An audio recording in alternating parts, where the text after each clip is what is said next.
O Servizo de Limpeza Viaria está a reforzar dende hai varias semanas as tarefas de limpeza e mantemento nos parques infantís da Ribeira. Acométense con carácter semanal ou quincenal en función do nivel de uso de cada unha das instalacións.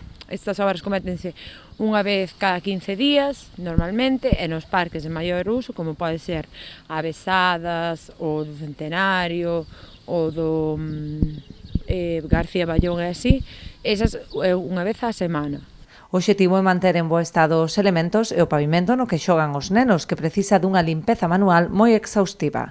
Ademais, o material que teñen os parques é moi difícil de acatar a limpieza de eso, por iso ten que ser manual, e a verdade é que é bastante complicado. Agora, despois desta medida, eu creo que van a mellorar moitísimo máis as limpezas.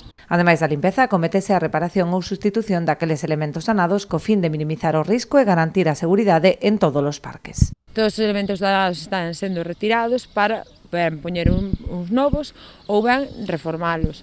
Normalmente, se son de madeira, se temos un carpinteiro no xuntamento, dous moi bons, repáranos, a verdade, fano moi ben, se non é posible, pois cómpranse uns novos e mándase repoñer material. Iso sempre tarda un pouco máis que se o facemos desde nós, que se o fai unha empresa externa, a verdade.